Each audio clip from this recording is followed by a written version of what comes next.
Welcome to the Intercut podcast, the weekly show going over the TV, movies, and entertainment that people can't cut away from.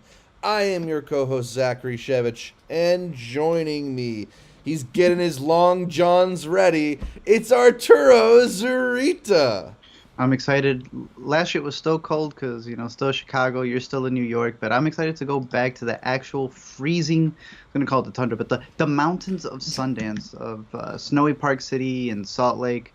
I'm excited, dude. We've been Yeah, watching a bunch of stuff from home and we've been rooting for all the virtual festivals, which this still kind of is, but it's going to be really dope to go back to, an actual festival to see you, Zach. I haven't seen you in damn near 2 years, I so know. since last Sundance, so the last Sundance we Exactly. went to. I'm excited for our reunion and just the festival atmosphere and there is something that's really kind of magical. I feel a little weird saying that, but like just to be in an environment where everybody is just excited to see movies and they're not excited because like necessarily they have like a big star in them or whatever, because it's just excited to see movies that nobody's seen, right? And Mhm. just experience that collective experience together. We were able to have it a different way last year, and it's going to be a little bit modified this year. Although for some people, they're going to stick to a Sundance that's going to be online. So we'll talk about both of those options in a little bit. I want to remind you all, if you're not already subscribed to the Intercut podcast, either the YouTube channel, youtube.com/intercutpod, or the audio podcast is also available on most podcatchers. Do it. Go ahead and subscribe on one of those channels. We really appreciate it. Or follow us on social media, also at Intercut Pod. All right, we're not going to delay. We're going to hang out for maybe the next hour, 15 minutes, something like that, and break down the Sundance schedule, talk about the categories that we're most excited for, the films we're most excited for, maybe give you some advice on what movies to check out and how to do it. Let's start by checking out some of the ticket packages, because I know some people aren't so sure what they want to. Well, is my mic going out? Sorry. Some people aren't so sure which ticket package to get in terms of what is the best way to experience their festival. I think there's a couple different good options if we're looking over here. So we have the festival package that is $750. That's the top tier one at this year's festival. There is no kind of like all access pass, which I think has been a little weird that they don't have that this year. It's different from past years. Yeah, they've Um, completely switched it. Personally, I don't think that the packages are as good as they were last year. I know I was really hyping them up, mainly because of the fact that last year, for $350, you were able to secure yourself some premiere showings the way that they are doing it. And then the second virtual showings, you had like an all access, as many as you can click. That has been doubled up in price to be 700 and what is it right there? $50. yeah, And it reads to be the complete opposite. There is no all-you-can-eat buffet for the second round. It is just a total of, what does it say, 10 screenings? yeah, 15? 10. Just 10 screenings. And that includes right there, in person. So if you want a ticket in person, because you can divvy them up however you want, that will count for an in-person. That will count for a premiere online screener and a secondary online screener as well. So when you divvy that up, 750 divided by 10, it comes nowhere near the price of what an individual ticket would be. I don't think that the math adds up. Again, unless they correct it and they do allow that secondary option where you're able to get as many secondary screenings like you were able to last year, then yeah, 750 is still steep, but worth it. The way it's reading, I would. It is better for you to get 7 day passes. You get more movies and more bang for your buck than you would with the 750 deal. Yeah, it definitely feels like the 750 I think is kind of there if you are just a huge fan of somebody, right? Like if you are a huge fan of Aubrey Plaza and you want to make sure that no matter what happens, you will get to see Emily the Criminal, then like maybe you should go for that pass because it will give you that The first first round of dibs. access, first dibs on certain movies that may or may not sell out. But if last year is any indication, most of these movies are going to be available. There's like a couple that sell out, but unless you're going to be picky, there's a lot more flexibility with some of these other packages. One of those options that's a little bit better is the awards winners package, because at just $300 to get 8 movies, that breaks down to be half as expensive per movie as the festival package. And because they're award winners, you're at least guaranteed some level of quality, I guess, or some level of acclaim with these films. Or hype. Hype, right? Coda was the grand jury prize winner last year, and so if you wanted to make sure you saw whatever wins the grand jury prize this year, that might be your way into the festival. Another way into the festival, if you're going for that online option, like Art is saying, is that day package, that online only option. So for $100, you get 4 screenings, so $25 a movie. Almost the cheapest option available to you, and you get a full day of Sundance movies. Like you were saying, you can do the whole festival basically for $700, and then you're getting, what is that, 7 times 4, 28 movies? Yeah, literally way more than double of what you would be getting the other way around. And it's as many as you can fit in there, from, if I'm not mistaken. Then just add the Explorer Pass, because that's the only other thing that the other pass is giving you, is that Explorer Pass that gives you all of the shorts. And I believe they're still doing it this year, where they have the New Frontier. That is their section where they do all the VR stuff and a bunch of crazy things. I'm excited to go back to that one, because they have, like, you can literally put your hand into some machines, and they're getting into sensory. It's more than VR, but they were able to bring that online last year with the Explorer Pass. So if you have a VR headset, like a lot of people do at home, you're able to participate in some of the stories that they have filmed for that. But honestly, that may be the best way to go, in my opinion, is to see which day of the festival you like the most. Not in person, unless you're there, but the online, because you have a difference of having the premieres of that day, but then also the secondary viewings for whatever premiered the previous day. And if you're able to time it perfectly, you'll be able to get as much as you can binge watch in a day. And to even go off what Zach was saying earlier, if there's a movie that you really want to see, yeah, that's what the big packages are for, because it gives you early access. But honestly, you could just go and become a Sundance member. It's $60 to just get the intro one. Not only does that give you discounts on tickets, discounts on merch, but it also allows you to be able to select tickets, I think, like the day prior. So that's also another good way to make sure that you're able to get a heads up on everybody else's ticket selections. And again, I'd rather that $60 option with more benefits than a whopping $750, because that makes no sense to me. Absolutely. The option we haven't talked about yet is the single ticket option. Those of you who are gonna risk it and wait until the last minute, these ones don't go on sale until January 5th, but for $20 a movie, it's a pretty good deal, and then you can pick exactly what movies you want. And like we said, if last year's any indication, you're going to get most of the stuff you want, even if you wait for that single film ticket package. Even though it is here under the in-person, it is also online, in-person and online.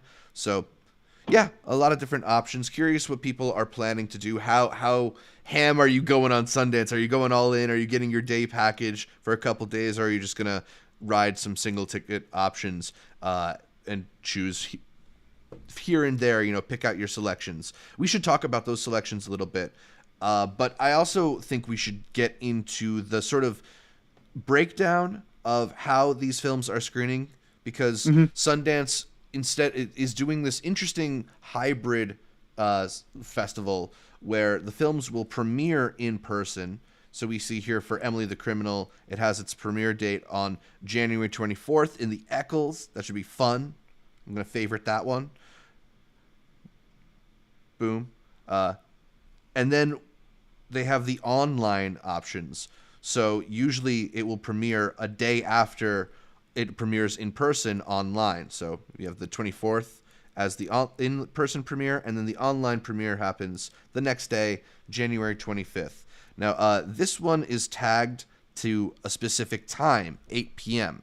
The online premieres are going to have, I think it's either a 3 or 4 hour window. Do you remember, Art? I believe they say it's a 4-hour window this year, regardless of, as long as you start it. I believe it's 3 hours to begin the movie. Right. So if it begins at 8, you get from 8, 9, 10, 11, really 10:59. As long as you begin your movie with any of that within that time slot, you then have 4 hours to finish it. We did have questions because there are some two really big documentaries that are well over 4 hours, and we don't know how that's going to work out. But for the most part, as long as you start it within that time frame, you then have 4 hours to finish it. Mind you, if you have then a 10 p.m. showing, you do want to make sure you start it in time because you may begin one movie late and be able to finish it, but then you're going to run out of time for your next one. So that's just one of the things to keep in mind. They seem to be a little bit more flexible this year, especially when it comes to the second showings. Right. So you see here for the Emily second showing, it says it starts at 8 a.m. Well, that doesn't mean you have to get up that early because it's going to be available until January 29th. Now, I don't know if this is actually extended because press have a slightly longer window. I think non-press and industry get a 48-hour window. I'm doing quick math. That seems like 72 hours to me. So it would be until January 28th at 8 a.m. So that's plenty of time for you to start it whenever you want. That second screening window is probably the most flexible, the most easy to use option for you at the festival. I would agree. And then it allows you to start it whenever you want. So if you have like a day with a bunch of secondary viewings, you get to pick your schedule as opposed to you having to be there for the premiere day. And at 8 p.m. you're watching this, and at 10 p.m. you're watching that. So yeah, definitely easier to fit into your schedule for sure. Want to go into the comments. Thanks to everybody who's following along live on the live stream. Pink Sweets mentions, it looks like you can only buy the $100 one day only option twice. I mean, oh, that's garbage. Don't tell them I told you this, but you can maybe just open up a second email and get around that. But don't tell them we told you this. But if you do also buy a single ticket, it does want you to watch it, to pay for a ticket for everybody who's there with you. So if you buy a single ticket, make sure it's only you in the room online. Yeah, definitely don't watch this with friends or family. I don't know how that works out, to be honest with you, because then, I don't know if you're going to be creating several accounts. If you have different members in your household, then I guess it would be fine to have multiple things. I don't understand why you would limit it to that much, but I guess if anything, pick the days that you would want with this obstacle here for the online package, and then use the awards package to really wrap up those final days, because I believe the awards will take you through what would be the final 3 days when they're showcasing those for the Best of Fest. Cinephile Davis asks, when do online tickets go on sale? Can you buy the $60 membership now? Yeah, I think the membership is available you buy the membership now. All year long. All year long. And they give you some extra screeners as well that they'll throw your way, be it in person, maybe even online. But you also get discounts. You can get it right now and buy a bunch of merch. That's what I'm going to do. Literally pay for the amount of merch that I'm going to buy. It ends up being the discount. Yep. But in terms of the individual tickets, I know Zach broke down that they will be going on sale in those dates right there. Yep, December 15th. So that's tomorrow. That's part of the reason why we wanted to do this breakdown today, so you can make your decisions, be ready, be informed. The single film tickets don't go on sale, though, until January 5th. So you have a little bit longer to think about the movies if you're just trying to pick out certain movies. But if you are trying to get one of those bigger passes, you're trying to pick up a block of movies, think about it within the next 24 hours. Not that I think they'll sell out that quickly, so you might have a little more time with that. Yo, let's talk about these movies, though, dude. This is a jam-packed festival, man. Absolutely, man. It is an exciting slate, an exciting program for sure. It's always a little bit like Christmas to look at the lineup for a new film festival that you're going to and pick out all the new exciting options, look at the screenshots or the little thumbnails they give you, or read the little plot descriptions, or check it out. That's a director whose name I recognize, and make your selections for what the best movies might be from the festival. So we're going to break this one down category by category. And let us know if you have any questions, or if there are any movies in particular you're excited for along the way in the live stream. Art, which category do you want to go with first? Because there's a lot of exciting stuff. There is a lot. I broke it down in this way because I would always pitch it to people is go back to the previous years. On Wikipedia, they have the entire list there. Figure out which category tends to produce some of the movies that you end up liking the most in that year. For sure. And maybe stick to that category. The way that I would break it down is you have your dramatic competition. So you have the U.S. dramatic, World dramatic, and then the premieres dramatic. They used to actually separate premieres between the docs and narratives. Now they've combined it. And then you have your docs. your US doc competition, your world doc competition, and your premiere doc competition. You then have your spotlight, which would be any movies throughout the year that have been like getting a bunch of buzz. They're actually playing The Worst Person in the World, which is really exciting to see. You might actually get a chance to catch it there. They just gather them all there for that. Obviously, every festival has a midnight showing for all the spooky stuff. The next category is really interesting this year. Sometimes they're there, sometimes they're not. The whole point of the next category is that they're not necessarily being experimental, but they're trying something different with the way that they're showcasing these movies. And then, of course, there's the kids section and the short section. But I'd say let's start with the dramatics right off the bat. Let's go to the U.S. dramatic competition, then we'll do world, and then some of the premieres. All right, let's do it. U.S. dramatic, which is the category that tends to have the biggest debuts, right? Hoda, Whiplash. Exactly. When there is like a film that premieres here and then eventually lands itself in the Oscars race or something like that, it tends to come from the U.S. dramatic category. A lot of exciting new filmmakers, people that you probably haven't heard of. You know, these are filmmakers who are often making their debut. So let's look at some of these features. Art, was there anything that jumped out to you right away from the slate?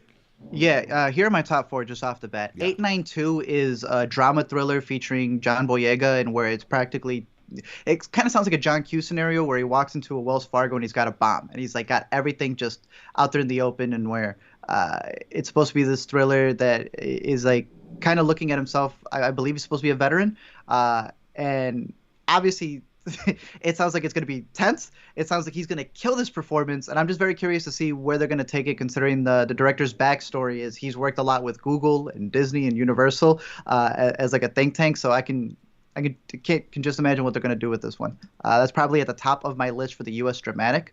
At number 2, I have Alice, which features Keke Palmer in sort of a reverse. I don't know why I'm blinking on the name, where she goes, instead of it being back in time to the past, it's a woman in slavery who ends up going into the future. And I believe she's in the 1970s. And it's her comparing, antebellum times to what would be these times during all the protests that are happening.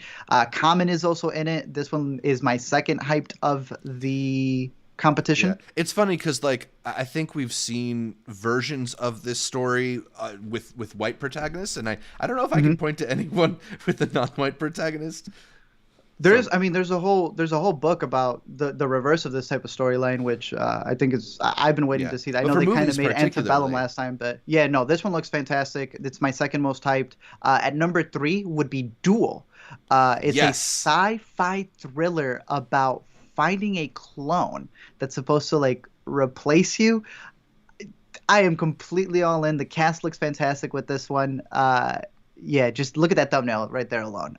This is my third hype when it comes to the competition. And then wrapping it for me would be Watcher, a thriller that stars Micah Monroe, many who may know her from It Follows, in what's supposed to be kind of like a tense thriller that follows her while she's on vacation, I believe, and she feels someone's watching her, but you don't know if it's just her anxiety or if there's somebody actually there. Those would be my top 4. I don't know if you have any. I know that there's a director who did a really big South by one that's coming back with an even cooler title than what his South by feature was. Well, I'm going to circle back to Duel because that is definitely on my list for the U.S. dramatic category. That is the boy Riley Stearns, who yes, sir. Made The Art of Self-Defense. He made Faults, a couple movies that I liked quite a bit. So I'm excited to see whatever he's got up his sleeves. I think he's a interesting director. So Duel is on my list. And then I also have Master. I don't know if you took a look at Master at all. I'm even forgetting why I was interested in this one. I think it was maybe just the cast because Regina Hall is the star of it. Mm-hmm. But yeah. Regina Hall's got a couple on her too. It's not just this one. I have another Regina Hall movie that is definitely at the top of my list. Yeah. Okay. I am excited for this one because the director worked on a couple episodes or one or two of Random Acts of Flyness, so I'm very curious to see how they handle it. That might have been it. I think I looked up the director. All right. So yeah, U.S. dramatic, awesome. A lot of awesome stuff usually comes from this category. I was looking at Watcher too. Micah Monroe, Yeah, I feel like, is it's good. trying to stake her claim as like the horror queen or whatever it is. And Cha Cha Real Smooth was a South by one that I was talking about. Okay. That one looks good because that's the dude who did Shithouse, and he won the grand jury, if I'm not Oh, mistaken. right. Yes, over at South by. Cooper So Rafe. I'm very curious to see what he's going to do with this one. I thought his previous was good. I know a lot of people loved it, so I'm curious to see if this is going to be the one that puts me even more into his camp because he's, I think, starring in it again, which he likes Yeah. to do. This is like what would happen after the events of Shithouse, so we'll see how that goes. He's got a pretty big cast in this one too. Dakota Johnson, Leslie Mann as well. So yeah, that's interesting. A lot of good ones. I got to keep that one on my list. Well, I shouldn't have closed that tab. Should we go to documentary or world dramatic? What do you think? Yeah, let's keep it with the doc competition. Go to U.S. docs.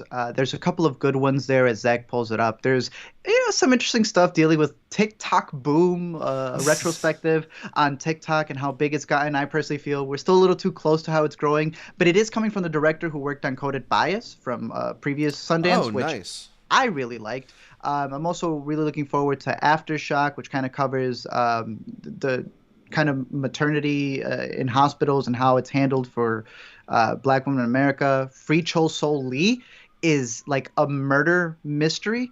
I want to say that they're going back and kind of investigating what happened in this murder because the people who outed the person who they thought was guilty, it was only because they looked like every other Asian person. And that's the premise of that doc. But my top 4 that I'm very interested to see, starting from the bottom, would be The Janes. This is a movie that's touting all of this behind the scenes, not really behind the scenes footage, but archival footage from Chicago during a period in time in the 60s where a lot of stuff was obviously going on here.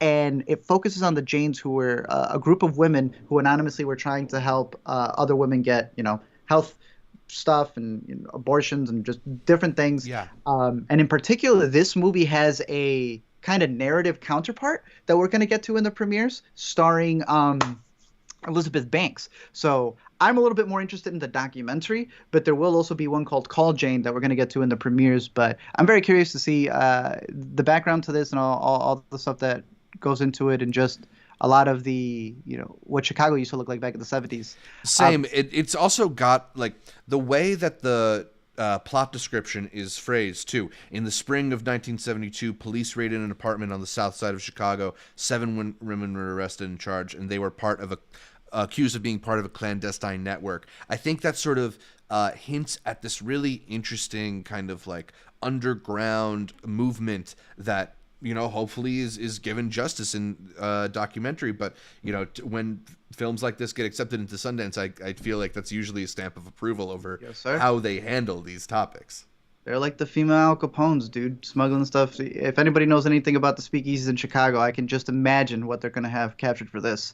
My number 3 would be I Didn't See You There. It's a filmmaker who's really showcasing his disability from the perspective of his point of view. I feel like this is going to be a movie that's probably going to be one of the most visually stunning ones. This and another documentary we're about to get to on this list, where he is putting it all from his perspective, in particular because he lives next to a circus. And one of the things that he's really contrasting is how a lot of people have always seen the freak show as, this wonder to pay a ticket for and to kind of gaze at. And it's kind of his whole experience that he's trying to put you in about how he's treated when he goes out. And I think that there have been some really good Sundance documentaries that have covered this kind of perspective from anybody who's had any type of disability and such. But I'm very curious to see what he does with this, considering he's also directing it. So that is in my top 3. Definitely.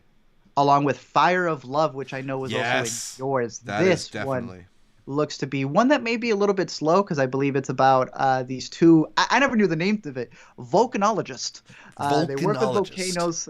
And there's this French couple that have always been together, and this is all of the footage from the past couple of decades that I'm sure is going to be stunning to look at. So I'm very excited for that one. That's one of the ones that I almost want to catch in a theater. Look at the scope of that thing.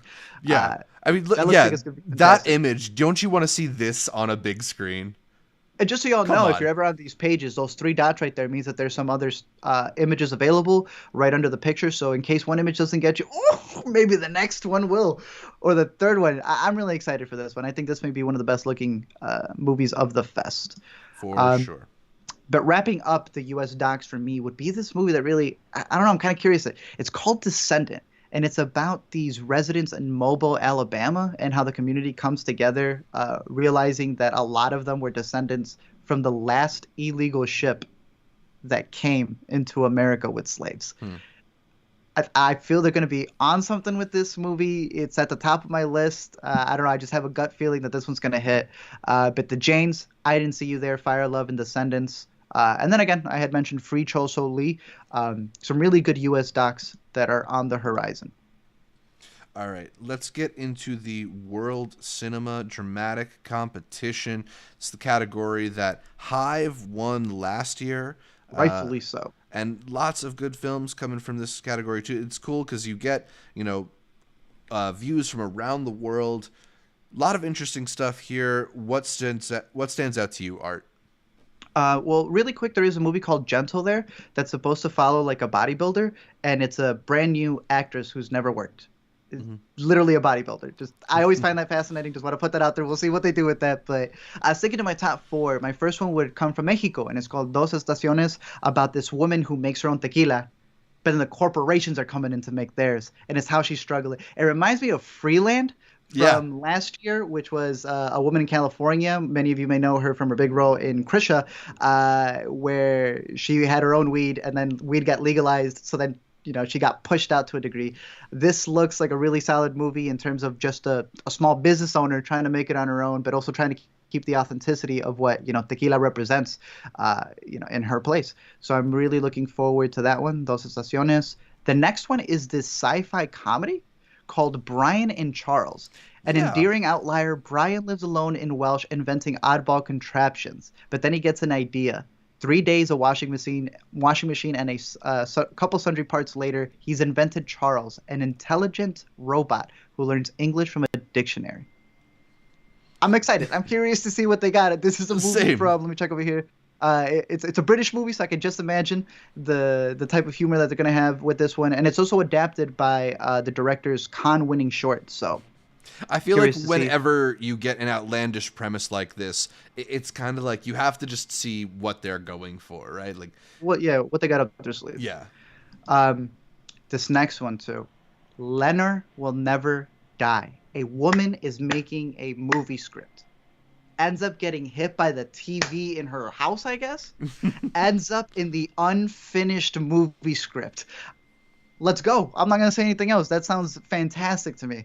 I believe this one comes from the Philippines. Yeah. So, I'm excited for this one. I'm always a big fan of like a movie within a movie type thing. And it's when she's in that world that she ends up figuring out how to finish her script. That would be my second highest, because my top for this one is one that goes into my top 10 most anticipated. You Won't Be Alone. Rumi Rapaz stars in this as just one of many witches in this story that starts, I believe, in the 19th century and goes all the way to modern day, as multiple people play this witch character that just embodies different roles, almost like a Cloud Atlas type style.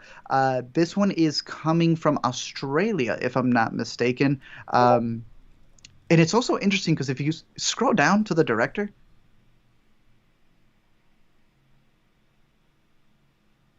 okay, they finally had something, bro. Last time they didn't have anything for Meet the Artist, and I was like, all right, this person. It's a mystery. This person's trying too hard to be a mystery.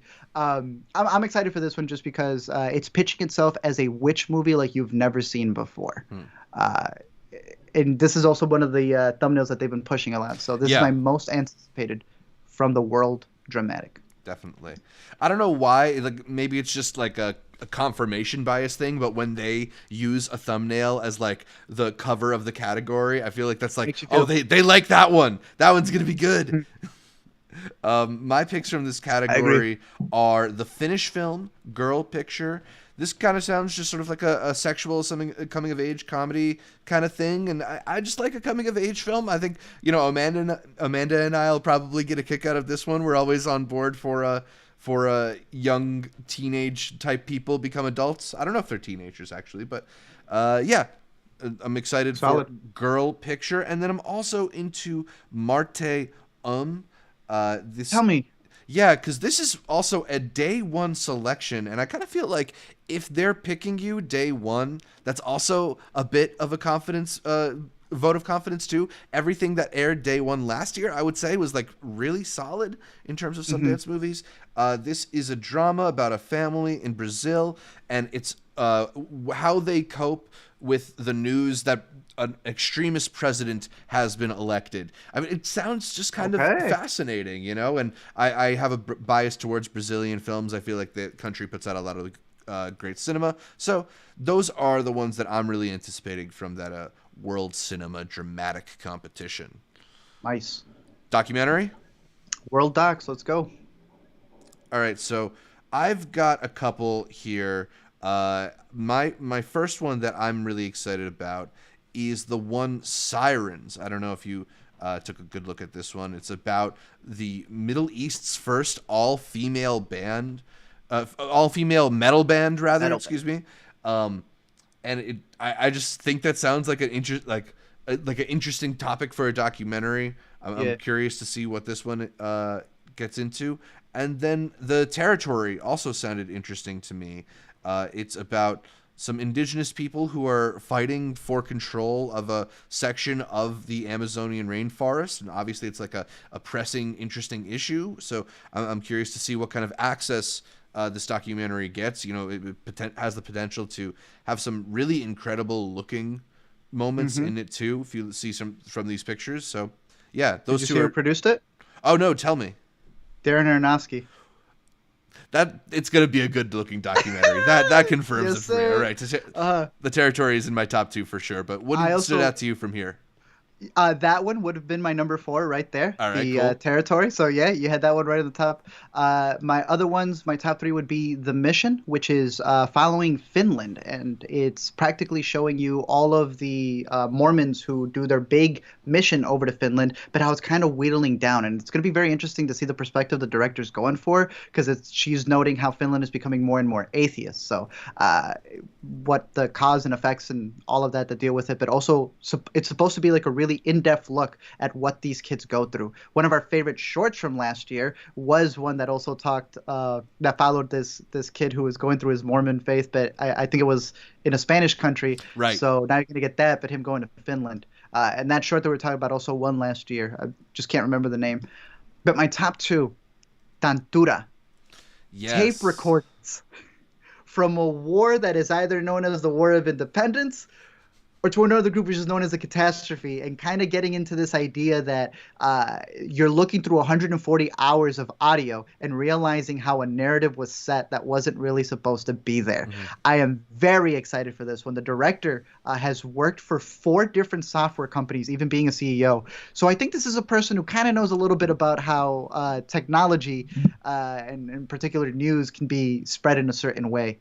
Very, very excited for this one, but not as excited as I am for this little movie called We Met in Virtual Reality. All right, you're really into this one too. Dude, I don't know about this. There's just something about this movie. This is a director who's made several movies in VR, and I have been very big for many years that VR is going to be, it's the next thing, really, in terms of still getting a story. You know, I think about movies and how people were like, what? Adding sound?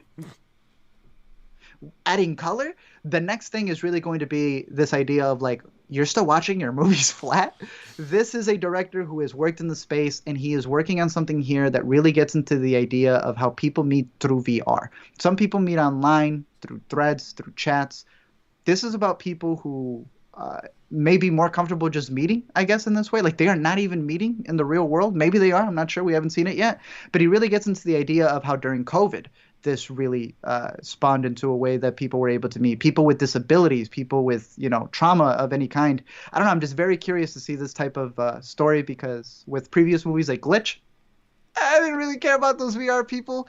But in other things like Searchers from last year, you really got to see how people are meeting in this new day and age. And it's not just through apps. Sometimes it just stays there in the virtual reality form. So that's the top of my list for the World Dogs. I think it's going to be really interesting. Yeah, for sure. Where's this one from? That it's a world doc and not a U.S. doc. Do you know? I think it's just because it does like a a twofer type thing. It's the UK, The UK. so I guess. Yeah. Okay, wait. I just got really excited for it. Perfume Genius is doing some of the music. I gotta put this on my list. For the virtual one? Yeah. Oh, yeah, too. Yeah. There was a couple of other ones over here that I know.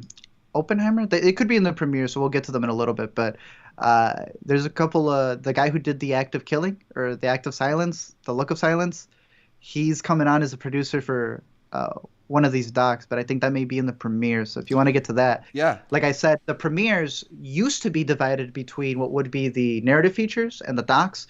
Now they kind of combine them all into one. So I don't know if you divvied yours up in a certain way, but it should be 2 pages worth of stuff. Just loading. Yeah, the premiere section is stacked this year. I couldn't pick just 2 because there are so many interesting films here. I like mean, you said, let's just go. Yeah, yeah. let's just go through it, and we'll give the thumbs up or however we feel. This first one, Second Chance, is a documentary. Do you know by who? Ramin Barani, the dude who did The White Tiger, 99 Not just that. Homes. Not just that, Zach. He got what? Roger Ebert's approval. Bro, when you click on there and you go to his autobiography, it's on there too. Roger Ebert proclaimed Barani as the director of the decade in 2010. This man's never leaving that behind. But this is a documentary about the dude who created, like, in 1969, the vest, and he bulletproof vest, and he shot himself 192 times to prove it. And then it's how maybe it was disproved. So that is actually in my top 4 in terms of premiere docs.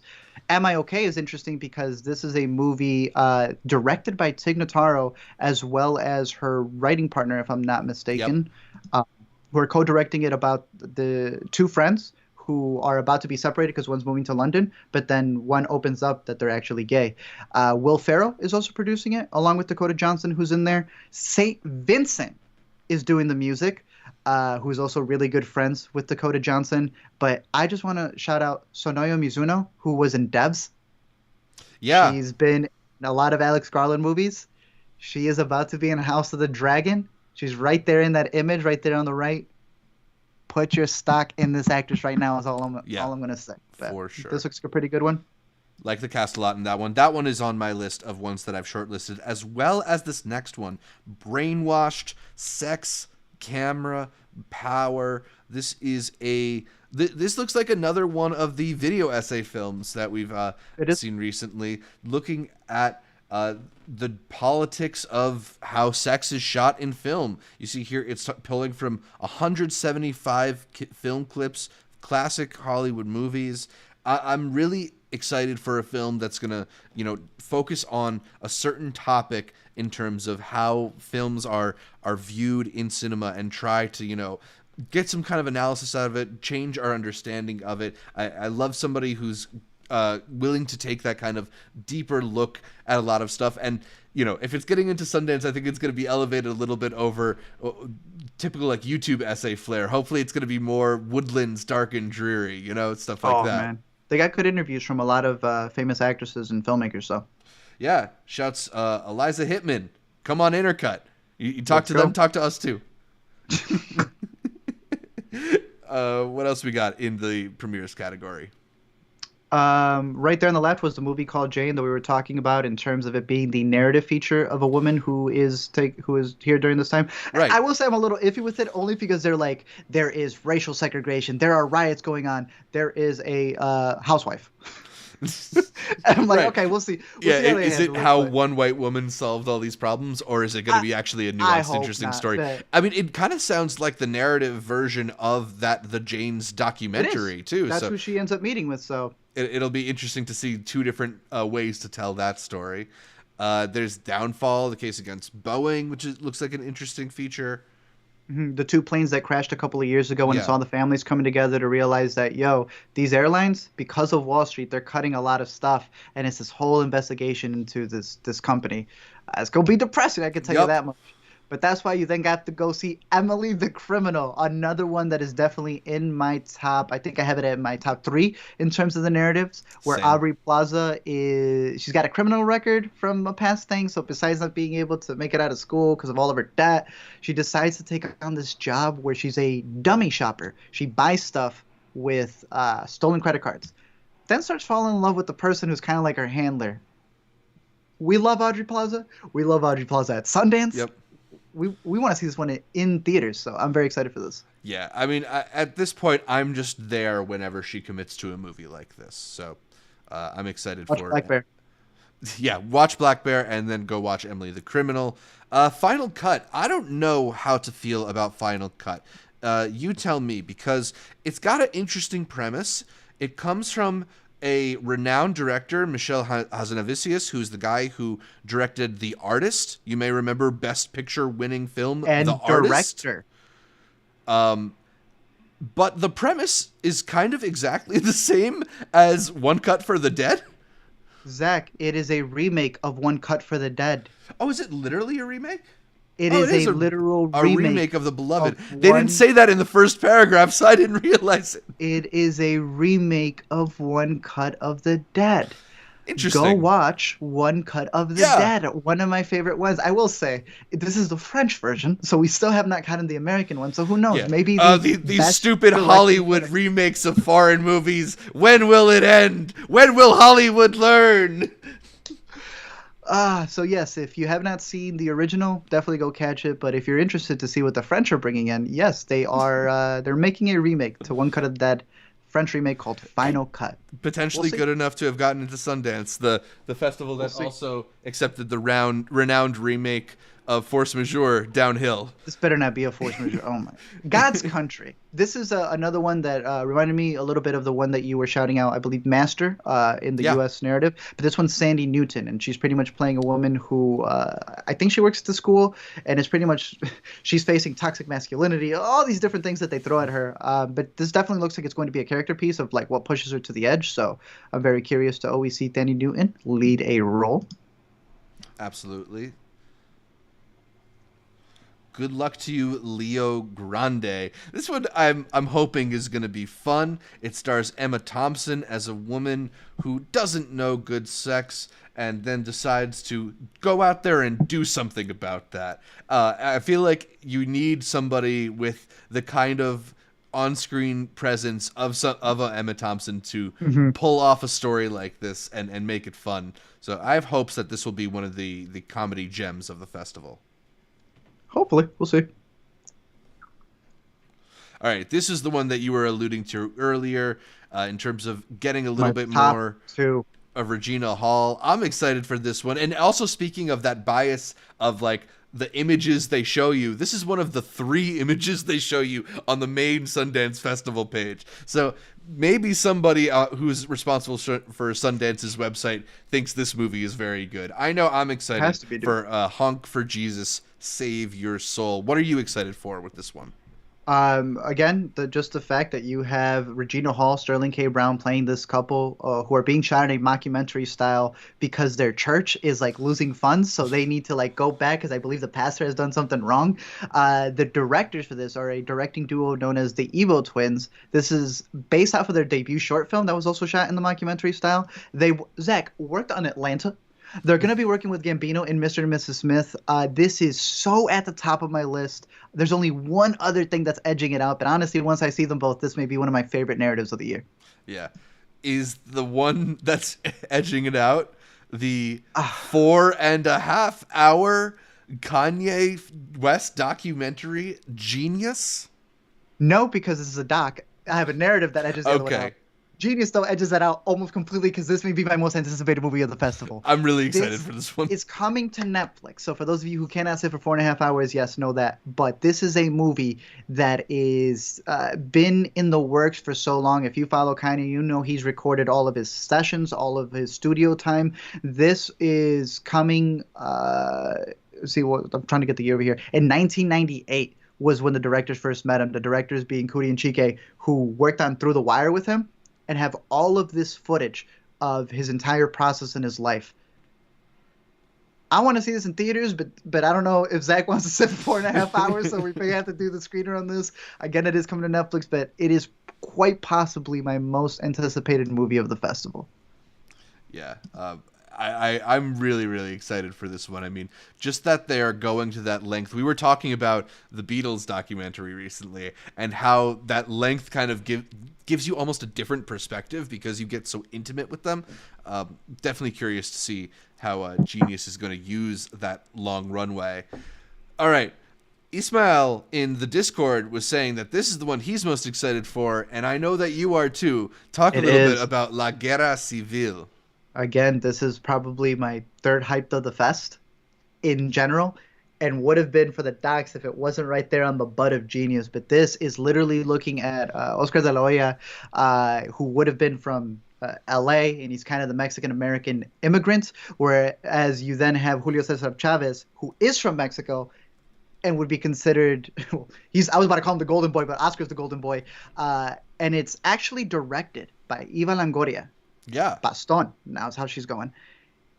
And not just showing you this big boxing match that I think a lot of people would be interested for that perspective, but also showing you the difference between both of these men and the backgrounds that they have. But then going even further and showing you how Mexicans and who they rooted for in this fight kind of judged or kind of revealed what type of Mexican they wanted to be.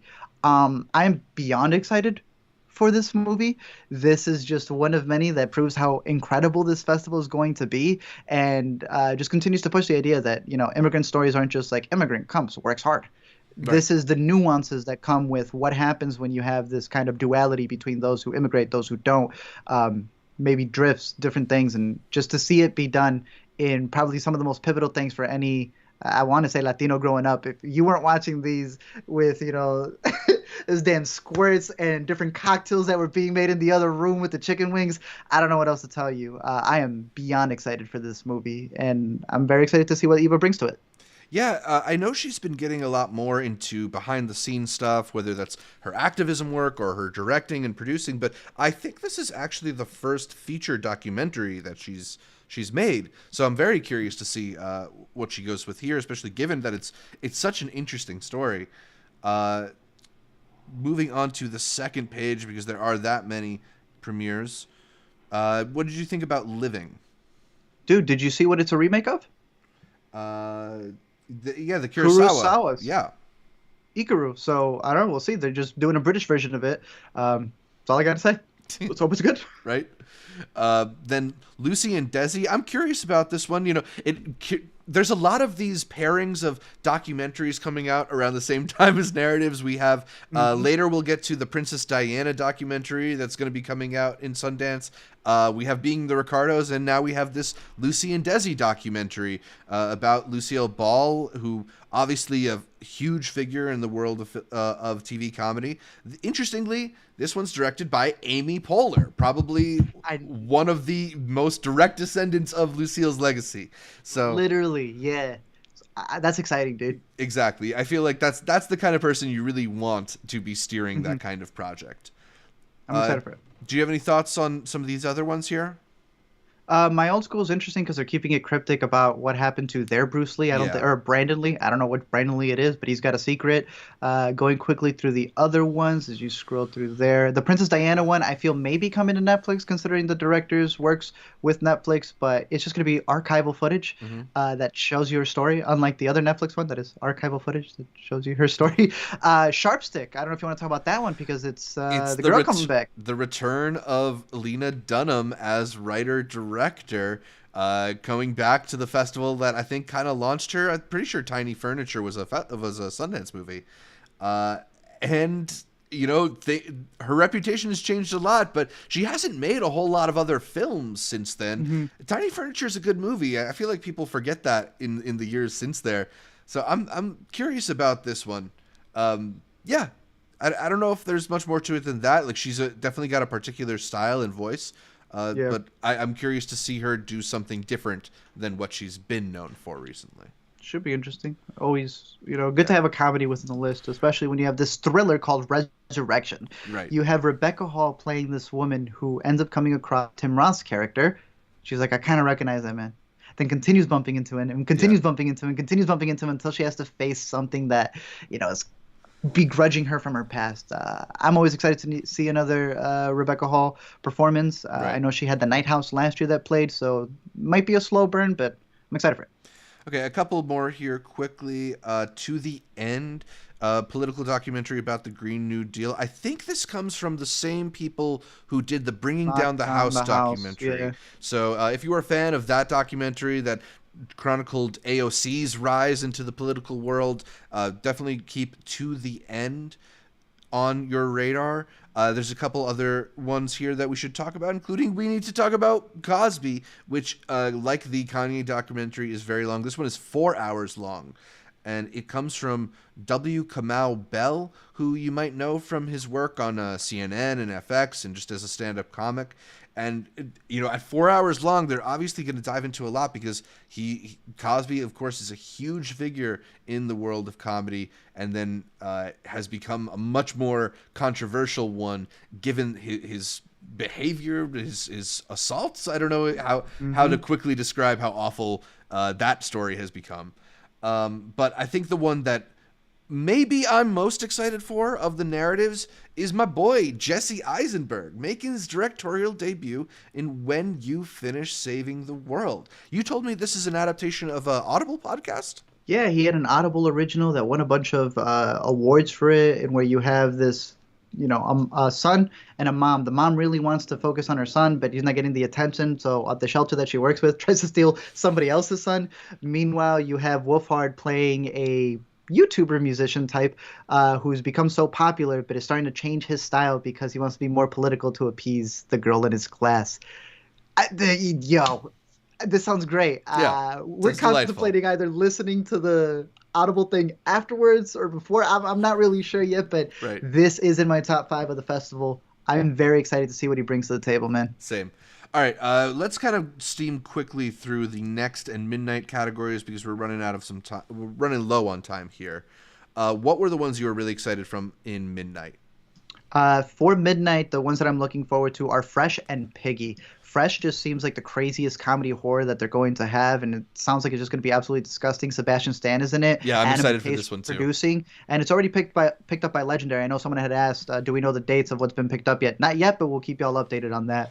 Yeah. And Piggy, that is, I believe, a Spanish movie that had a short called Cerdita, where you have this girl who gets picked on for her weight, and they supposedly brutalize her to the point that when she sees like a serial killer take the girls, she befriends a serial killer. This sounds like the messed up type of midnight Sundance movie I want to see. I know you had a couple that you liked from this category. Yeah, well, I actually had Fresh as well. I thought Fresh sounded exciting. It's got a cool premise. But Meet Me in the Bathroom was the one that really stood out to me because I have been meaning to read this book. It's a book that chronicles the New York alt rock scene in like the 2000s, early 2000s when it was like the Strokes and groups like that, LCD Sound System, yeah, yeahs. But what I found interesting is that this documentary is popping up in the midnight category, which is usually reserved to like horrors and like sex comedies and stuff like that. So what is in this documentary that it needs to be screened after dark? So I definitely want to catch that one. What about in Next? You were talking about Next is the category that always has like bold, different films that take some chances. What are you looking forward to in this? There's a bunch of interesting things here. Some of the ones would be Riotsville. This comes from a director who last year I listened to her entire speech about archiving and copyright. So to see her have a whole feature-length film here that's just literally going through archives to kind of give you how just different administrations and commissions, and I don't even know what it's about, but it's pretty much about America, I guess, all done through archival footage. That sounds like a Next movie to me. Mija sounds like it's combining the kind of story elements of almost like a I Carry You With Me, in where it is a music producer who's trying to get somebody else under the wing because they've lost their biggest artist, but they're also struggling not just with making quality music, not just with making money, but also not getting deported. But something in the dirt, dude. Yes. The boys are back. The boys, Benson and Moorhead, starring in their movies again. That's what I like. I mean, I get tired of it, but it's what I like. Yeah. I like seeing that they got that Marvel check and they still have something else up their sleeve. Exactly. And it just that they're doing this makes me feel like they're taking a chance. That it is in the Next category makes me feel like we're going to get something that's out there. These guys are... They call them DIY Wonder Kids, and they deserve that reputation at this point. Everything. So. Look at that. They do everything. Yeah. But yeah, this one's known as a paranoid tale where every answer imaginable is just a Google search away. Very excited for that one. I had The Cathedral on here. Honestly, very Interesting. shallow reason. It's about an only child, and I kind of wanted. I was an only child. I want to see a story. I need some For only sure. child representation. I can't tell you For sure. much narrative fiction about only childdom. So In Spotlight, yeah, definitely y'all need to catch Worst Person in the World while I'll be catching After Yang. yes, Kogonada's newest film. He did Columbus, which premiered at Sundance, and I really liked. Finally, it's making its way to Sundance. I know it premiered at other festivals, but I'm very excited to catch that on the Spotlight category. So, After Yang. hell, I even want to. What did I say? No. I'm just. Oh, okay. It took a while to pop up. Yeah, Yeah. man, So, it premiered at last year's Cannes Festival, or not last year, which this is year. cool. Which next That's by dope. next year it'll be last year. It just feels like it's been so long since people have been talking about seeing this movie, and it's Kogonada and Colin Farrell. I really want to see it, man. I'm excited for it. It's high up on Another my interesting one that's not even in Spotlight. It's in kids, dude. They Yeah, always have like two kids movies. I know which one you're talking about because we're getting a kids movie from like a pretty interesting director this year. It's a movie called Summering. That's, they say it's for the whole family, but they do have a little warning because I guess there's some parental advisory for some stuff that happens. It is coming from the director, James Ponsoldt, who did Smashed, Spectacular Now, and The End of the Tour. Yes. I've never been more excited for a kids movie from Sundance since that one we were making fun of a couple years ago. If you caught on with the previous podcast, but yeah, dude, no, this is a stacked year's list. Even the ones we didn't mention, I can't wait to have to come in and be like, I even have this ones that I really liked from last year. Ended up beating the one with the mother-daughter duo and how everything went against them. I'm blanking on the name now, but that one just recently got a release as well. La Planeta. Yeah. So I'm very excited. And then obviously we still have all the shorts and any indie episodics. There is this one TV series that they're premiering in all 3 parts called Instant Life about the woman whose husband created the sea monkeys and the fight that she needs to get those back. It's just a stacked list, man. If you're watching from the comfort of your own home, binge as many as you can. As I always say, definitely keep a lookout on your favorite categories and what tends to produce your favorites, but also a lookout on what may already be picked up. A lot of these movies, in my opinion, if they're going to be picked up by Netflix and flipped by February, March, or even April, just wait for that. But it's a lot of these movies, like Zach was telling you, where you have one like After Yang that if you didn't catch it at Cannes, damn, are you a whole year late to that movie and it's still not out. So definitely look out for a lot of the competition ones. For the premieres, they're big movies, but a lot of them will already have their dates set. Look for those little tiny ones that may interest you and give them a shot because that's the whole point of a festival. Yeah, I think it was Cinephile Davis here who asked which of these films already have a release date or already have been picked up.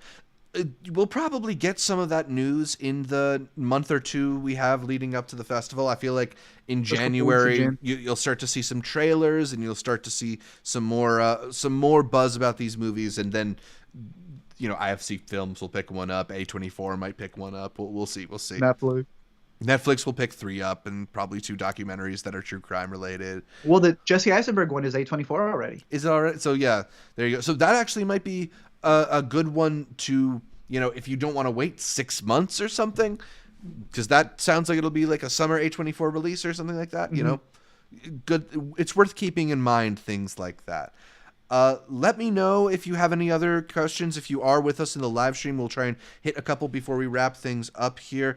Pink Sweets is mentioning that there's going to be a short with Rachel Sennett, so we'll definitely have to catch that one out. The star of Shiva Baby in a Sundance short. I think I know. I'll have to spotlight a couple different shorts because there's a few people that I've heard of who got into the festival. That's the thing is like the shorts are often overlooked, but if you don't know what you want to watch, to just buy that $50 Explorer package and watch all the shorts, you'll get so much entertainment. Yeah. Yep. It's really, really worth it. Pink Sweets also mentioned there's no Christopher Abbott joint this year around. The king of Sundance has abdicated his crown. He has to take a break, man. He has to take a break. I think Aubrey Plaza's coming for it. It's a couple years in a row now, I think, with her. And she don't take a break. Yeah, Aubrey don't take a break. yeah, yeah. So Aubrey Plaza, we'll see Aubrey how Plaza's good. had a movie every year that I've gone to Sundance. Yeah, Without fail. we'll see how good Emily the Criminal is, but the the patriarchy might be a matriarch. I don't know. I don't know what the right word is there for the king becoming the queen. It's a plaza archy. Cinephile Davis says, I'd bet money A24 will get Summering since they did most of his previous films. That's an interesting thought. Maybe there's a reason they didn't produce this one or something. I don't know. Also, has A24 done a kids movie? I'm curious. Spring Breakers? Basically, yeah. Ricky says, what's the best package for online single ticket if you want to watch a few? We kind of talked about this Day a little pass. bit earlier, but yeah, those day passes, it's $25 per movie, so you're only paying $5 more than you would for the single movie, and then you get access to that whole day. You I think you get to select maybe earlier than you would if you get the single day passes, so probably the best. Or yeah, like you said, just pick those single tickets here and there if there are some films that you're excited for. But yeah, make sure to leave us comments or send us an email, intercutpod@gmail.com. If you have any more questions about Sundance, we will keep talking about Sundance as we get closer to the fest and answering your questions as we get there. But I think that just about wraps us up for this live stream. Catch more from me, Zach Shevich, by following me on Twitter, Instagram, or Letterboxd @ZShevich. Art, where can people find more from you?